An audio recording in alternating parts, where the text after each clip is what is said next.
आज का पहला दिन है आज। तो एक स्ट्रेटेजिक प्रोग्राम और सेशन कर दिया जाए आज 2024 के फिल्म्स में कैसे हम लोग अपने आप को अपीयर करें, ताकि निश्चित रूप से ये अटेम्प्ट जो लोग अपीयर कर रहे हैं वो केवल अटेम्प्ट लेट्स ट्राई की तरह ना हो, बल्कि एक फाइनल अटेम्प्ट हो और क्वालिफाई करने के लिए अटेम्प्ट अपीयर किया जाए अपने आप को। तुम सब में से जो भी अब तक जो प्रिपरेशन करके बैठे हो या जो लोग इस सेशन को देखेंगे या इससे अपनी प्रीलिम्स की स्थिति बनाएंगे, उनके लिए हेल्पफुल प्रोग्राम है। हम लोग इस सेशन में इस बात को एक ऐसा डिस्कशन के द्वारा निश्चित कर रहे हैं कि प्रीलिम्स में किस तरह से अपने प्रिपरेशन को लेकर जाएं, क्योंकि हम सब जानते हैं कि प्रीलिम्स की जो कट ऑफ मेरिट है वो ऑलमोस्ट 55% के आसपास ही रहती है। कैटेगरी 2-2, 1-1%, 1.5% घटता रहता है, लेकिन हम क्यों ना मान के चलें कि हम 60 के आसपास अपने आप को सुरक्षित महसूस करें और उस 60 सवालों के बगैर नेगेटिव मार्किंग की किस तरह से अपने आप को सुनिश्चित कर पाए। केवल महत्वपूर्ण ये नहीं है कि हमने बहुत पढ़ लिया है, बल्कि महत्वपूर्ण ये भी है कि हमने एग्ज़ाम हॉल को कैसे हैंडल किया है। एग्ज़ाम का जो मेजर है वो नेगेटिव मार्किंग के साथ भी है। जब आप एग्ज़ाम में अपने अपीयर होते हो तो जितने सवाल आप फिल करते हो OMR शीट के अंदर वो काउंटेबल हो जाता है, और सक्सेस और अनसक्सेस, क्वालिफाई और अनक्वालिफाई के बीच का अगर गैप देखा जाए तो एक एक नंबर से जो पीछे रह जाते हैं, एक नंबर इसका कम आया है, उस एक नंबर में जो संख्या है वो लगभग हज़ारों की। अर्थ ये है कि जो लोग एक नंबर कम पाए और जिनका नहीं हुआ वो एक नहीं थे, बल्कि उस एक नंबर कम पाने वालों में हज़ारों की संख्या थी। अगर हम एक सवाल गलत करते हैं तो लॉस ये है कि उसका नंबर तो हमने खोया ही, उसी के साथ साथ हमने उसके साथ जो निगेटिव मार्किंग 1/3 की उसको भी खो दिया। तो हमने केवल एक सवाल नहीं खोया है, बल्कि उसके नंबर भी खोए हैं और साथ साथ जो निगेटिव मार्किंग है वो भी खो दिया है। और अगर हम इस पूरे एक सवाल के पॉजिटिव और निगेटिव को देखकर चलें तो कम से कम जो आंकड़े उपलब्ध है वो एक सवाल गलत करने पे भी निगेटिव मार्किंग कम से कम 20 से 25 हज़ार लोगों की संख्या हो जाती है, और ये संख्या धीरे धीरे बढ़ती रहती है।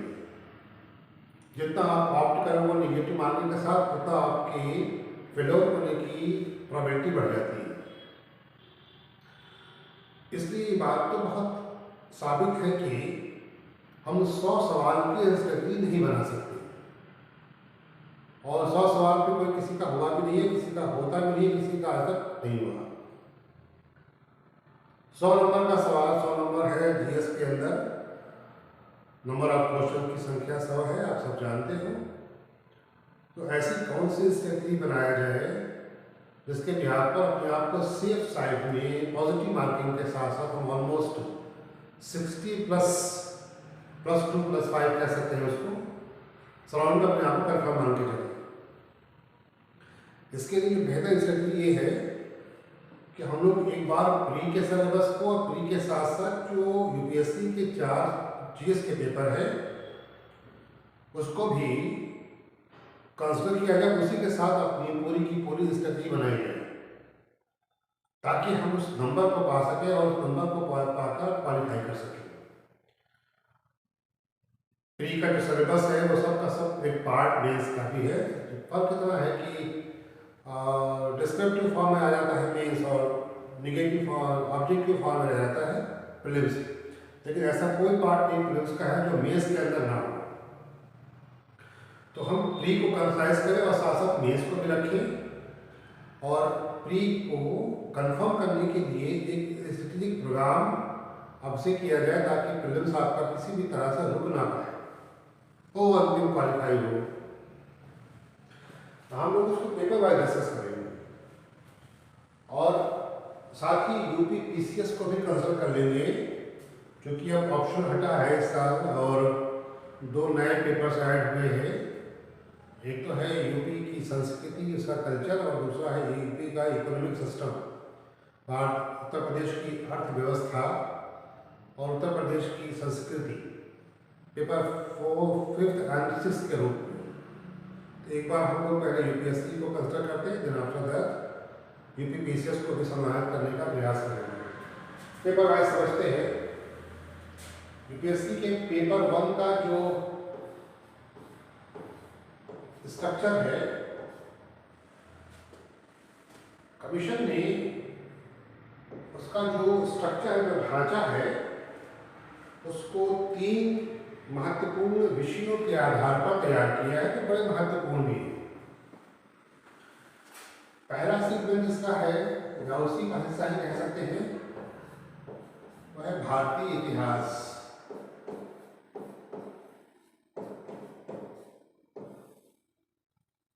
कला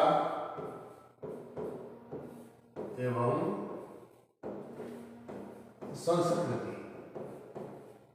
एक बार पेपर वाइज समझ लिया जाए और हर पेपर के साथ प्रीलिम्स की और मेंस की रिजल्ट को भी क्लियर रखा जाए। एक लास्ट उनकी स्पेशली प्रीलिम्स के लिए है, इसलिए प्री को ज़्यादा महत्व देते हुए उसी के आधार पर फिल्ट्रेशन हो तो ज़्यादा सक्सेस रेट पाने की प्रोबेबिलिटी बढ़ जाएगी। इसी पेपर 1 का दूसरा पार्ट है ज्योग्राफी का। हम लोग जानते हैं कि ज्योग्राफी अकेले नहीं काम करती, उसके कई एक सेगमेंट हैं। भारत का भूगोल,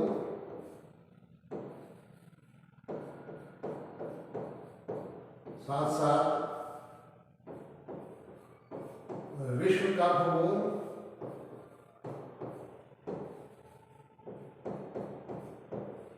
ये तो ज्योग्राफी का पार्ट है।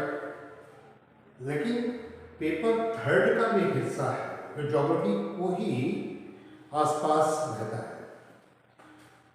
हम इस सेगमेंट में पेपर 1 और पेपर 3 को सम्मिलित करने का कोशिश करेंगे, क्योंकि अगर हम इस सही में पेपर 1 में भारत का भूगोल और विश्व का भूगोल लेके चलते हैं तो पेपर 3 का एक हिस्सा है जो बहुत महत्वपूर्ण है, वह है इन्वायरमेंट का। दूसरा हिस्सा है जैव विविधता का। अगला सेगमेंट है आपदा प्रबंधन का। मोरलेस ये सारे विषय ज्योग्राफी से ही रिलेटेड है। उसी के हिस्से ही ये अलग बात है कि कमीशन ने इसको पेपर 1 और पेपर 3 में जगह दिया है। और पेपर 1 के अंदर की एक और हिस्सा है, एक और पार्ट है, वो है सामाजिक व्यवस्था की। सो पेपर 1 एंड पेपर 3 इस बात को निश्चित करेगा कि हम इस सेगमेंट को किस तरह से अपने एग्जाम के पॉइंट ऑफ व्यू से कंपाइल करें, अपनी स्टडी का हिस्सा बनाएं कि हमारे मैक्सिमम सवाल प्रीलिम्स में इस सेगमेंट से मिल सके।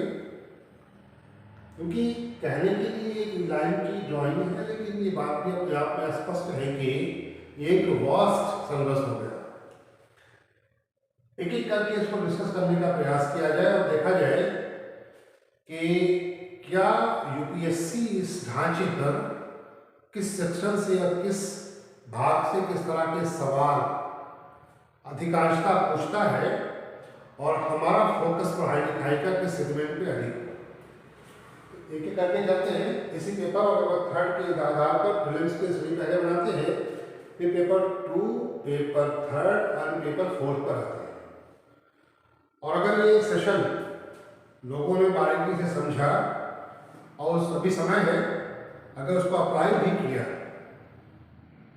तो कोई ऐसा कारण नहीं है कि प्रीलिम्स में इस साल आपका ना, लेकिन स्ट्रेटेजिक प्रोग्राम होगा, स्ट्रेटेजिक पढ़ाई लिखाई होगी तो उस कामयाबी अवश्य मिलेगी। इतिहास जब हम लोग कहते हैं तो एक तो है कि भारत का राजनैतिक इतिहास, पॉलिटिकल हिस्ट्री। जब इतिहास के नए सिलेबस का डिजाइन हो रहा था तो कमीशन ने यूपीएससी से राजनीतिक इतिहास को बाहर कर दिया। वो अब पॉलिटिकल हिस्ट्री आपके सिलेबस का, यूपीएससी के सिलेबस का पार्ट नहीं, और इसी की जगह पर लोगों ने वर्ल्ड इतिहास को बेस के सिलेबस में रख दिया है। लेकिन प्रीलिम्स के अंदर भी कुछ विश्व की घटनाओं के सवाल हमेशा संख्या 1 तो ही रहती है, लेकिन रहती है। यूरोपीय रेवोल्यूशन या ब्रिटिश रेवोल्यूशन या फ्रेंच रेवोल्यूशन या अफ्रीकी रेवोल्यूशन या अमेरिकी रेवोल्यूशन या बोल्शेविक रेवोल्यूशन या विश्व का बदलता हुआ सामाजिक आर्थिक घटनाएं, इस रूप में सवाल प्रीलिम्स में देखेंगे और मेंस में तो एक सवाल या 2 सवाल रहता ही रहता है। अब इस सेक्शन को अगर हम देखा जाए तो हमने अपने क्लासिफिकेशन में, इतिहास के क्लासिफिकेशन में बता दिया कि किस तरह से हम इतिहास को क्लासिफाई करते हैं और किस तरह से इतिहासकारों ने मिलने या बाकी इतिहासकारों ने किस आधार पर, साक्ष्यों के आधार पर इतिहास का बंटवारा किया है। एक छोटा सेक्शन यहाँ देखिए, अगर हम इसी सेक्शन में इतिहास के बंटवारे को देख ले, एक तो है कि प्राचीन इतिहास का, भारत का प्राचीन इतिहास है, एक है मध्यकालीन और एक है आधुनिक इतिहास। इन 2 सेक्शन को उठा दे तो अधिकांशता जो पढ़ने की स्ट्रेटजी है लोगों की वो पॉलिटिकल हिस्ट्री पे ज़्यादा रहती है, जबकि पॉलिटिकल हिस्ट्री आपके यूपीएससी के सिलेबस का पार्ट नहीं है। और हमारा अधिकांश फोकस पढ़ाई लिखाई का युद्धों का इतिहास, राजवंशों का इतिहास, राजाओं का इतिहास, राजाओं के परिवारों का इतिहास, पत्नियों को, पुत्री को, पुत्र को, महाराजा के नाम को, तारीख को, दिनांक को पढ़ने का अधिकांश रहता है। ये बात यहाँ रुककर बताना आवश्यक है कि ये घटनाक्रम यूपीपीसीएस के लिए आवश्यक है, लेकिन यूपीएससी के लिए ये इररिलेवेंट है। अब ये सिलेबस का पार्ट नहीं रहेगा। पर अगर हम इस सेक्शन को और आधुनिक भारत के इतिहास को उठा लें तो प्रीलिम्स में इतिहास के जो नंबर ऑफ क्वेश्चंस हैं वो ±20 के आसपास रहता है। प्लस माइनस कहने का मतलब ये है कि कभी 22 सवाल या कभी 18 सवाल के आसपास रहता है पूरे इतिहास। वो पूरा का पूरा जो प्राचीन, मध्य और आधुनिक इतिहास हम सब लोग कहते हैं, इस पूरे इतिहास के कार्यक्रम से, पूरे ऐतिहासिक विषय से नंबर मोर और लेस ही रहता है। कभी 22 होगा, कभी 18 होगा, कभी कभी 24 भी हुए हैं, लेकिन एक मीडियांकन नंबर ऑफ हिस्ट्री का जो नंबर ऑफ क्वेश्चन है वो ये होता है। इस कालखंड में अगर देखा जाए तो यूपीएससी ने प्रीलिम्स में अपने जो सवाल स्थापित किए, जो सिलेबस दी है, आर्ट एंड कल्चर को सिलेबस का हिस्सा रखा है और ये पढ़ना भी चाहिए। और बाकी आधुनिक इतिहास का कालखंड है। मान कि आपके नंबर ऑफ क्वेश्चंस 20, तो अगर आप पिछले 10 वर्षों का या प्रीवियस 5 वर्षों का ही आप सवालों के नेचर को और नंबर को देखोगे, सो इस सेक्शन से, आर्ट एंड कल्चर के सेक्शन से 20 में से 8 या 9 सवाल ही दिखते हैं। इसका मतलब ये है कि ये सेक्शन इस एक आधुनिक भारत के इतिहास से थोड़ा सा कम सवाल है, 1 या 2 सवाल कम पूछे जाते हैं। अगर हम इस सेक्शन को कला और संस्कृति के आधार पर तैयार करें और बहुत बारीकी से, जिसका नंबर 10 से 12 के आसपास होता है, जो अधिक महत्वपूर्ण भी है, तो हम इतिहास के कालखंड को पूरी तरह से सवालों के आधार पर और एग्जाम के दृष्टिकोण से जो पॉसिबिलिटीज है उसको अपने लिए बेनिफिशियरी कर सकते हैं। मेरा सुझाव ये हमेशा रहता है कि क्योंकि ये बहुत बड़ा सेक्शन है आर्ट एंड कल्चर का, तो टेक्निकल भी है, क्योंकि जैसे जैसे समाज विकास में अपने आप को आगे बढ़ाता है, समाज की मान्यताओं के आधार पर उसका कल्चर, उसकी संस्कृति, उसकी सामाजिक व्यवस्था, उसका धर्म, उसकी सामाजिक मान्यताएं लगातार निरंतर बदलती रहती है। अगर निरंतर बदलती रही है, इसका मतलब ये हुआ कि एक लंबे इतिहास को इसी आधार पर समेटना एक लंबा कार्यक्रम है। पर मैं ये नहीं कहता कि इस सेगमेंट को छोड़ दीजिए, लेकिन अगर ढेर सारे आयामों में, जैसे मान लीजिए कि हम इंडस वैली में देख लें, अगर यहाँ का राजनीतिक इतिहास लगभग 0 के बराबर है, क्योंकि राजवंशों का इतिहास इस खंड में नहीं है। समाज है, धर्म है, कुछ आर्ट एंड कल्चर है, कुछ विज्ञान प्रौद्योगिकी है, और एक सिविलाइजेशन है, एक सभ्यता है।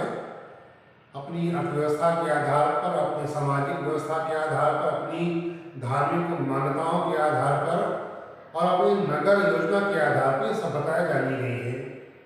साथ ही साथ इसका महत्व और बढ़ जाता है जब ये वाणिज्य और व्यापार के रूप में अपने आंतरिक और बाह्य व्यापार से इस सभ्यता को जोड़ती है और दूसरों के साथ अपने संबंध को स्थापित करती है। तो हम अधिकांश फोकस ये करें कि सिंधु सभ्यता की सामाजिक व्यवस्था, सिंधुवासियों का धर्म, अर्थ, कला और विज्ञान, हमारी पढ़ाई लिखाई का स्ट्रक्चर ये होना चाहिए। क्योंकि अगर इसमें से हमने सवाल पिक कर लिए, अगर मान लीजिए पूरे के में पढ़ने के बाद हमको 2 सवाल भी मिल गए तो हमारा काम हो गया। इससे अधिक की संभावना भी नहीं है और उम्मीद भी पूर्ण रखें कि इससे अधिक सवाल पूछेगा नहीं। तो हम एक सेक्शन में अगर क्लियर करते हैं अपने आप को कि हमको सिंधु सभ्यता को किस आधार पर तैयार करना है, ताकि हम अपने एग्जाम में उन सवालों को बेहतर तरीके से ऑप्ट कर पाए और अपने बहुविकल्पीय प्रश्नों में सही उत्तर तक पहुंच पाए। इसके लिए बेहतर है कि हम इस सेगमेंट को तैयार करें सिंधु सभ्यता के साथ। और ऐसी पूरा का पूरा जो प्राचीन इतिहास का कालखंड है, मैं एक बार देखने का प्रयास करता हूँ। आर्यों के बाद, सिंधु के बाद आर्य सभ्यता भारत के अंदर रही। आर्यों का वर्गीकरण कर मैंने बता दिया था। बुद्ध का काल महाजनपदों का काल रहा है। बुद्ध का धर्म या संप्रदाय, जैन या धार्मिक आंदोलन कह सकते हैं पूरा का पूरा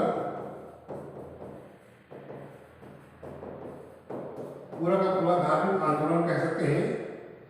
और इसके बाद जब धर्म की स्थापना होती है तो गुप्त, जहाँ से भारतीय धर्म व्यवस्था में मूर्ति पूजा का आगमन होता है। ये कहने की बात है कि बुद्ध के संप्रदायों में जो विभाजन हुआ, महायान में या हीनयान में, और फिर आगे के संप्रदाय उसी से निकलते चले गए और स्प्रेड दुनिया के खासकर के मध्य एशियाई देशों में बुद्ध का महायान का प्रचार प्रसार हुआ।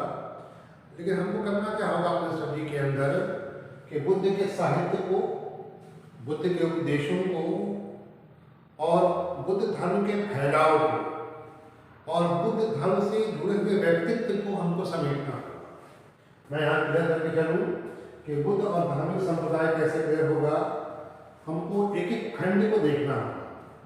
जैसे मैंने कहा कि सामाजिक व्यवस्था ये सब देख लीजिए, आर्यों का दोनों कालखंड देख लीजिए, ऋग्वैदिक काल और उत्तर वैदिक काल में क्या घटनाएं रही है धर्म की, समाज की, राजनीति की, अर्थव्यवस्था की, और किस तरह की कला और संस्कृति का बाद के बाहर से आगमन हुआ और यहाँ स्थापित हुआ। जनपदों का आगमन हुआ, जनपदों के काल में किस तरह से जनपद से महाजनपद बना और महाजनपदों के बनने के क्या कारण थे, किस आधार पर एक गांव की प्रवृत्ति ने, एक संस्कृति ने बड़े जनपदों का आयाम दिया और राजवंशों का उदय हुआ। इसको बारीकी से पढ़िए। लेकिन जब हम धर्म में आते हैं, बुद्ध और जैन के सारे धार्मिक आंदोलनों में, तो हमको देखना होगा कि बुद्ध धर्म या जैन धर्म दोनों से, जैन धर्म से जुड़े व्यक्तित्व, एक तो खुद अपने आप में महात्मा बुद्ध है, महावीर स्वामी है, उसके पहले के तीर्थंकर है जैन के अंदर। दूसरा ये है कि बुद्ध के उपदेश, बुद्ध से संबंधित ग्रंथ और बुद्ध धर्म का प्रचार प्रसार, इतना अगर हम कर पाते हैं और आप स्टडी में इसको बना पाते हैं, तो निश्चित रूप से इस सेगमेंट को भी संभाला जा सकता है और यूपीएससी के सवालों के साथ चला जा सकता है और सही चॉइस को भी ऑप्ट किया जा सकता है और सही आंसर तक पहुंचा जा सकता है। मैं इसको बताने का कारण इतना सा है कि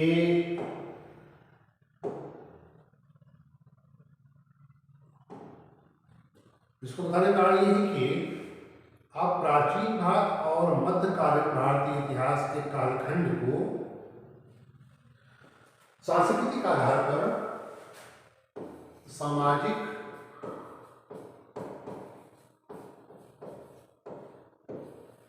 आर्थिक,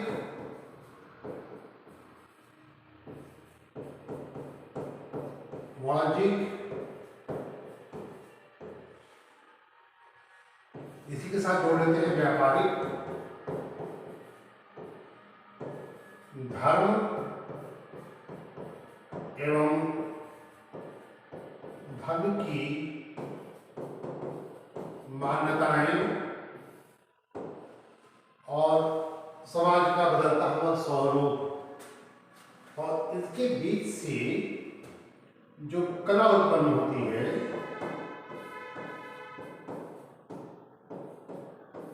जैसे मंदिर, मंदिर से पहले भी कह सकते हैं चैत्य, विहार, गुफाएं जो बुद्ध से जुड़ी हुई है, और बुद्धों के बाद मंदिर का जो आगमन हुआ और मूर्ति निर्माण, खासकर के जो मूर्ति कला की शैलियाँ हैं, वो चाहे मथुरा शैली हो, चाहे गांधार शैली हो, चाहे मिश्र शैली हो, उस आर्ट एंड कल्चर को, उस कला और संस्कृति को आगे बढ़ाया जा सकता है। कहने का मतलब है कि स्थापत्य के साथ चलता है, वो प्राचीन काल का भी हो सकता है और साथ साथ वो दिल्ली सल्तनत और मुगलों के काल में तो बहुत बड़ा स्थापत्य का निर्माण हुआ है, उसको देखना आवश्यक हो जाता है। इसी के साथ साथ भाषा का विकास, साथ ही भाषा के आधार पर जो आगे चित्रकला और संगीत दरबारों के अंदर, दरबारों के बाहर संगीतकारों के द्वारा, चित्रकारों के द्वारा जो एक बृहस्पति कला और आर्ट कला उपजा है और भारतीय सामाजिक व्यवस्था को उसने एक निखार दिया है और भारतीय सभ्यता के निर्माण में उसने बहुत बड़ा योगदान भी दिया है। उनके साथ करा जाए तो मुझे लगता है कि एक ऐसा सेशन हम कंप्लीट करने जाएंगे जिसमें प्राचीन काल और मध्यकाल का पूरा सिलेबस प्रिज के हिसाब से भी और साथ ही मेंस के हिसाब से भी आपको बहुत लाभप्रद होगा। लेकिन बारीकी से पढ़ेंगे हम सब लोग तो इस सेगमेंट का कोई भी ऐसा हिस्सा नहीं होगा जो प्री से बाहर हो। एक आध सवाल छोड़ता है तो उसका बहुत चिंता करने की आवश्यकता नहीं है, छोड़ दीजिए। बिलाया थकिए मत कि नहीं आता है तो नहीं आने के बावजूद कहे सही कर लें, तो ये बात निर्णय कर लीजिए कि नहीं आता है तो नहीं आता, छोड़ो आगे बढ़िए। गलत ऑप्शन को चूज करने का प्रयास ना करिए, वो अपने आप को गलत भी कराएगा, वो नंबर खोएंगे आप, उसके साथ साथ कुछ नकारात्मक नंबर भी लेकर आएंगे जो आपको बाहर करने के लिए पर्याप्त होगा। प्राचीन काल के इतिहास से और मध्यकाल के इतिहास से इस खंड को अगर समाहित कर लिया गया, अपने प्रिपरेशन का, अपने पढ़ाई लिखाई का हिस्सा बना लिया गया, तो आवश्यक रूप से इस सेक्शन में हमारा सवाल गलत होने की प्रोबेबिलिटी कम हो जाती है। लेकिन जो महत्वपूर्ण पोर्शन है, जो हिस्सा है, जो भाग है, वो है आधुनिक भारत के इतिहास का। आधुनिक भारत का इतिहास उपनिवेशवाद और यूरोपीय कंपनियों के आगमन और फिर ब्रिटिश ईस्ट इंडिया कंपनी की स्थापना और व्यापारिक घटनाक्रम से आरंभ होता है। हम लोग लाइव मंडे से 9 बजे से इस प्रोग्राम को करने जा रहे हैं इसी प्लेटफॉर्म पर, और जो लोग इच्छुक हैं वो जरूर ज्वाइन करें इसको। अब हम आधुनिक इतिहास में ऐसे समेट लें क्योंकि आधुनिक इतिहास में राजनीतिक इतिहास या राजवंशों के इतिहास का घटनाक्रम नहीं,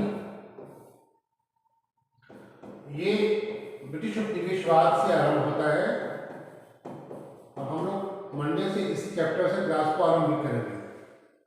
और साथ ही फिर ये भारत के अंदर यूरोपीय कंपनीज का आगमन, पुर्तगाली, डच, ब्रिटिश, फ्रांसीसी, ये 4 महत्वपूर्ण कंपनियां, कुछ और भी आई है, हॉलैंड कंपनी भी रही, जर्मन्स भी रहे, लेकिन 4 कंपनियां महत्वपूर्ण भारत में आकर अपने साम्राज्यिक और आर्थिक उपनिवेशवाद को बढ़ाया है और उसकी स्थापनाएं भी की। और ये एक ऐसा खंड है जो हर चरण पर एक महत्वपूर्ण घटनाक्रम लेकर आता है। यूरोपीय कंपनियों का आगमन, व्यापारिक घटनाएं करें, व्यापार के कारण भारत पर पड़ने वाले प्रभाव, किसानों की स्थिति, भारतीय व्यापार की स्थिति, और फिर भारत से जो ड्रेन हुआ है, जो व्यापकन हुआ है कि भारतीय संसाधनों से यूरोप का जो ढांचा तैयार हुआ है और खास करके इंग्लैंड का, उस इंग्लैंड के ढांचे को भी बढ़ना होगा और साथ साथ इसी प्रवृत्ति के अंदर भारतीय किसानों का, भारतीय जमींदारों का, भारतीय व्यापार का, भारतीय कृषि का जो शोषण हुआ है और इस शोषणों के आधार पर भारत के अंदर जो क्रांतियां हुई, जो आंदोलन हुए हैं आदिवासियों के, किसानों के, जंगल को लेकर, जमीन को लेकर, कृषि को लेकर, खेती को लेकर, अपनी संस्कृति को लेकर, अपनी आर्थिक हर सामाजिक व्यवस्था को लेकर हर एक सेगमेंट को बारीकी से पढ़ना होगा। फिर ठीक उसके बाद का रेवोल्यूशन और फिर एक ऐसा घटनाक्रम जहां से राष्ट्रवाद की उत्पत्ति होती है। तो ओरिजिन ऑफ नेशनलिज्म, उस राष्ट्रवाद के साथ हम भारत को स्वतंत्र करने की तरफ आगे आगे धीरे धीरे कुछ महत्वपूर्ण घटनाओं, कुछ व्यक्तियों के द्वारा कुछ संस्थाओं की स्थापनाएं, कुछ क्षेत्रीय संस्थाओं की स्थापना, फिर 1885 में एक राष्ट्रीय कांग्रेस पार्टी की स्थापना, और फिर धीरे धीरे लिबरल तरीके से कांग्रेस अपनी मांगों के तहत बढ़ती रहती है और अंततः परिणाम ये होता है कि 1947 तक हम उसको स्वतंत्र करा ले जाते हैं अपने भारत को। अब ये ऐसे बैंक है जो हर एक पड़ाव पर, हर एक बदलाव पर एक ऐसा सेगमेंट स्थापित करता है जो पहले की प्रगति के आधार पर ही नए उत्थान देखने को मिलते हैं। अब जैसे यूरोपीय कंपनियों का आगमन हुआ, व्यापारिक घटनाएं, व्यापारिक कार्यक्रम आरंभ हुआ, कुछ भाग का निर्माण भी हुआ, जैसे रेलवे का, सामाजिक सुधार का, सती प्रथा का, विधवा विवाहों का, बालिका शिक्षा का, ये सब भी प्रयास ब्रिटिश विज्ञानी ब्रिटिश अधिकारियों ने किया। लेकिन साथ साथ ये भी देखना होगा कि इन प्रगतियों का भारतीय समुदाय किस प्रकार से उसको स्वीकार कर रहा था या अस्वीकार कर रहा था, और ऐसी परिस्थिति में हम भारतीय क्या कर रहे थे। 18वीं सेंचुरी एडी का भारतीय सामाजिक धार्मिक परिवर्तन भी रहा, आंदोलन भी रहा।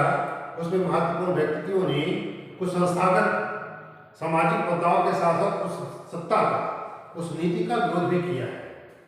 तो अगर हम पूरे खंड को, इतिहास के पूरे कालखंड को समेटने का प्रयास करेंगे तो हम लोग जो प्रीलिम्स के अंदर ±20 को सोच कर चलते हैं, वो हम आराम से इस नंबर में अगर हम लोग पूरा ना कभी कर पाए, कुछ ह्यूमन एरर्स भी होती है एग्जाम हॉल के अंदर। मैं एक मीन निकालता हूं कि मान लो कि हम 20 के आधार पर हम 8 सवाल गलत करके आते हैं, छोड़ कर आते हैं, हम उसको ऑप्ट ही नहीं करते। हम कहते हैं कि हम इसको छुएंगे ही नहीं, हमको लगता है कि हमको नहीं आता, या वो कंफ्यूज कर रहा है, या हम उसके 4 विकल्पों में से सही विकल्प तक नहीं पहुंच पा रहे हैं। तो बिना वजह उसको जूझने से अच्छा है कि उसको छोड़ दिया जाए। और हमारे पास अगर इस तरह की स्थिति पढ़ाई लिखाई की है और माइनर प्रिपरेशन है, तो हम 12 सवाल के साथ अगर पूरे ऐतिहासिक घटनाक्रम के साथ चले तो 12 सवाल हमारे इतिहास का कालखंड अगर मजबूती से दे जाता है तो हमारे लिए बहुत अच्छा है, और हम प्रीलिम्स को टारगेट करना चाहते हैं वो अचीवमेंट प्राप्त कर सकते हैं। तो मैं एक नंबर लिखना चाहता हूँ ताकि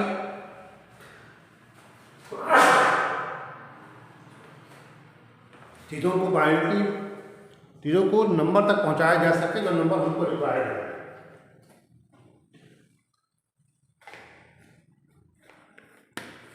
प्रीलिम्स के सेगमेंट में हम विश्व के इतिहास को छोड़कर करते हैं। हम मान के करते हैं कि हम विश्व इतिहास में अगर कुछ आ गया, कंफर्म आ गया पढ़ाई लिखाई से तो ठीक है, और नहीं आया तो भी कोई बात नहीं है।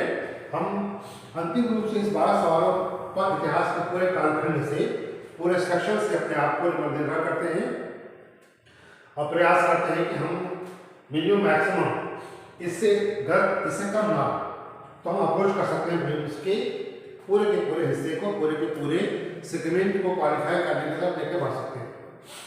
इसी सेगमेंट में प्रीलिम्स में दूसरा सब्जेक्ट भी लिया जाए, और फर्स्ट पेपर और थर्ड पेपर को जोड़ लिया जाए। अभी हमने अभी कुछ देर पहले ब्रीफ कर दिया कि ज्योग्राफी का कौन सा सेक्शन है। मैं एक बार फिर से उसी चीज को ड्रॉ करता हूं। एक तो है इंडियन ज्योग्राफी, दूसरा है वर्ल्ड ज्योग्राफी, और अभी मैं थर्ड, ये पार्ट है आपके फर्स्ट पेपर का, और अगर थर्ड पेपर को भी शामिल कर लिया जाए तो हम यहाँ पर जोड़ सकते हैं एनवायरनमेंट को, हम जोड़ सकते हैं यहाँ पर बायोडायवर्सिटी को, हम जोड़ सकते हैं यहाँ पर डिजास्टर मैनेजमेंट। ये जो पोर्शन है ये फर्स्ट पेपर का ना होगा, थर्ड पेपर का है, ये भाग आपके फर्स्ट पेपर का है। और प्रीलिम्स में किस तरह से स्पेशली तैयारी किया जाए कि ये ज़्यादा आपके लिए फ्रूटफुल हो और लाभदायक हो। ये पूरा का पूरा ज्योग्राफी इतना पढ़ना मुझे नहीं लगता कि प्रीलिम्स के पॉइंट ऑफ व्यू से इतने बड़े सिलेबस को कवर किया है। ये जो सेक्शन है ना, इसको इससे कम कर दे। मैं एक सलाह दे सकता हूँ इस पर, आपकी बात हो सकती है कि दोनों ज्योग्राफी में से अगर सवालों की संख्या देखा जाए, पूरे सेक्शन से देख लिया जाए, तो पीटी के अंदर, प्रीलिम्स के अंदर कुल सवालों की संख्या 15 से 18 दिखाई पड़ती है इस पूरे सेक्शन के अंदर। इसमें इंडियन ज्योग्राफी भी है, वर्ल्ड ज्योग्राफी भी है और थर्ड पेपर के तीनों टॉपिक्स भी हैं।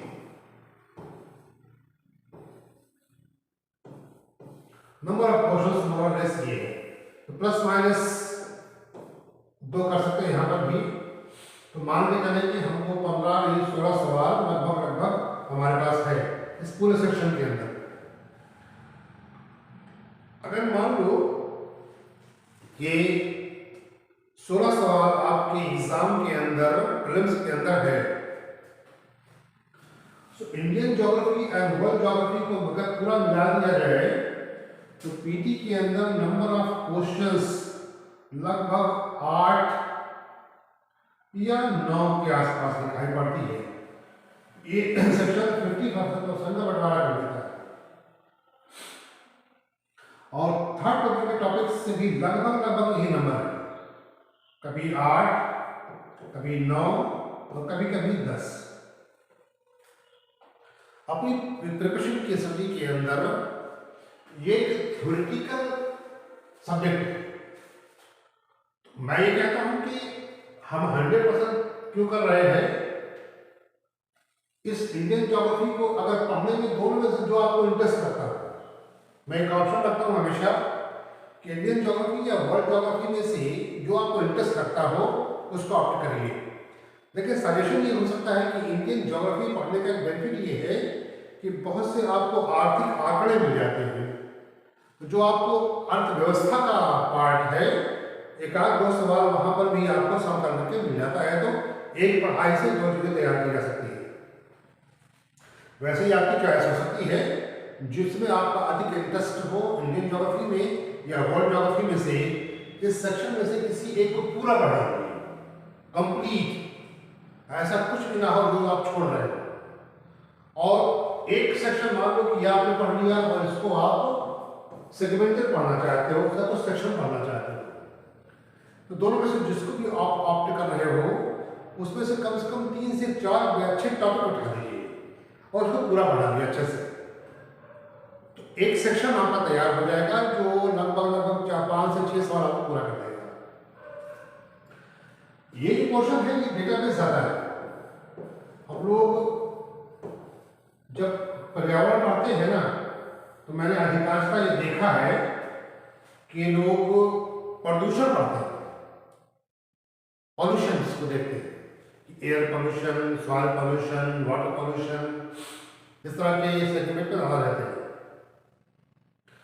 लेकिन इन्वायरमेंट को पढ़ने की जो स्टडी है वो इकोसिस्टम पर है कि क्या वर्ल्ड पॉलिसी है पर्यावरण को लेकर, हमारे देश की क्या पॉलिसी है, संयुक्त राष्ट्र संघ क्या अपनी समिटों में या विश्व के स्तर पर पिछले 1 साल के अंदर पर्यावरण को लेकर क्या डिक्लेरेशन हुए, कौन कौन सी बैठकें समिट्स हुई, उन समिट्स में उन बैठकों में क्या डिक्लेरेशन हुआ, किस लक्ष्य ऑफ गोल को प्राप्त करने का प्रयास रखा गया है, किस किस समिट के अंदर कौन कौन पार्टिसिपेंट कंट्रीज रहे और किसकी क्या भूमिकाएं रही, क्या लक्ष्य दिए गए।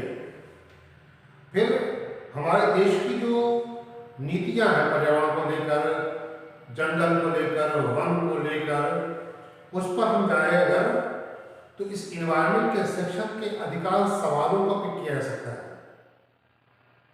हमारे यहाँ देश के अंदर कुछ सेंचुरीज है, आप पीसीएस के अंदर देखते हो गए या का सवाल रेगुलर नहीं होता, कभी कभी पूछ लेता है। तो अभी तक अभ्यारण्य, इतना अभ्यारण्य है, सबको याद करना कौन किसके लिए कहाँ पर है, किस स्टेट में है, कौन स्पेसिफिक है, डेटाबेस अधिक मजबूत है। इससे अच्छा है कि एक फॉर्म डिजाइन कर लाया जाए जो भी पीसीएस के टाइम उसको पढ़ लिया जाए। अब इन्वायरमेंट का तैयार किया जाए, पॉल्यूशन पढ़ने से ज़्यादा अच्छा है कि आप इन्वायरमेंट से रिलेटेड सब्जेक्ट्स को पढ़िए, सरकार की नीतियों को पढ़िए, सरकार या संयुक्त राष्ट्र या अंतर्राष्ट्रीय बैठकों को, संधियों को, डिक्लेरेशंस को पढ़िए।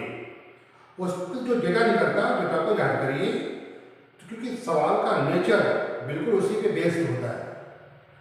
और अगर आपदा प्रबंधन को किस तरह से काम करता है, सरकार के क्या कानून काम करते हैं उसके ऊपर, इसके लिए इस पार्लियामेंट में किस तरह के कानून बना रखे हैं और कौन कौन से नियमों के तहत संस्थाएं काम करती है, कैसे आपदा प्रबंधन को रोकने के लिए किस तरह से सरकारों ने व्यवस्था बना रखी है, उसको पढ़िए। ये सिस्टम भी समझ में आ जाएगा। बाढ़ संस्कृति एक ऐसी चीज है लगातार पर्यावरण के बदलाव के साथ साथ अपने आप को बदलती रहती है। तो उस सेगमेंट में अगर आपने इस चीज को तैयार कर लिया, जो अधिकांशतः डेटाबेस है, तो अगर डेटा तैयार है इस सेक्शन से गलत होने की संभावना बहुत जीरो हो जाती है, और ये आपको थर्ड पेपर के बेस में बहुत काम करती है, जो बहुत आधार बेस नंबर उठाता है। तो मेरा सजेशन ये है कि ज्योग्राफी के एक सेक्शन को कंप्लीट करिए, एक को सेगमेंटल उठाइए, कुछ भाग पढ़ लीजिए, और थर्ड पेपर के जो ज्योग्राफी से रिलेटेड टॉपिक्स हैं उसको डेटाबेस में मजबूत करिए, ताकि गलत होने की संभावनाएं कम हो। अगर हम ऐसा करते हैं तो मान लो कि ज्योग्राफी के दोनों पोर्शन मिला के आप 9-10 में से 5 सवाल ही कर पाते हो, मैं आधा छोड़ देता हूँ, इट्स गुड। और 8 सवाल में से 10 सवाल एनवायरमेंट के सब मिलाकर अगर आप इसको भी ले आते हो, यहाँ मैं कहता हूँ कि 5 सवाल ही कर लो, 1-2 गलत होता है उसको भी छोड़ दो, तो 10 में अगर 8 ही कर लो तो कभी कोई इशू नहीं है।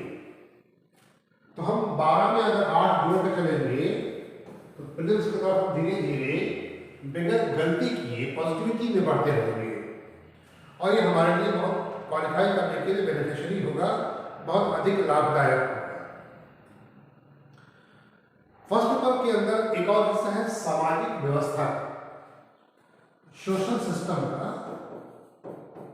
और जो लोग सिलेबस को बारीकी से पढ़ते हैं और पेपर को भी निरंतर देख रहे हो, प्री का हो या मेंस का हो, दोनों। प्री में सामाजिक व्यवस्था से एवरी ईयर हर साल 1 या 2 सवाल जरूर रहता है। जो लोग इतिहास का समय पर छोड़ देते हैं या बहुत लोग पढ़ते ही नहीं इसको, मेरे सजेशन ये है कि इस सेगमेंट को जरूर पढ़िए, ताकि जो 1 या 2 सवाल है जिसे मैक्सिमम लोग या तो अवॉइड करते हैं या छोड़कर भाग जाते हैं, वो आपका पूरा होना चाहिए, ताकि आप अपने नंबरों में जोड़ पाइए उसको। और इस सेक्शन से अगर कुछ मिलता है तो 1 नंबर मिल सकता है, 1 सवाल मिल सकता है उसके ऊपर, वो सवाल आपको प्रिलिम्स के नंबरों में जोड़ता जाएगा। मेंस के फर्स्ट पेपर की स्थिति कुछ ऐसी बनाइए कि अभी आपको प्रीलिम्स में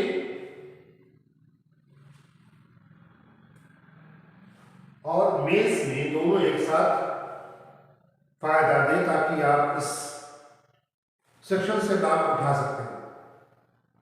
अब इसको जोड़ते हैं।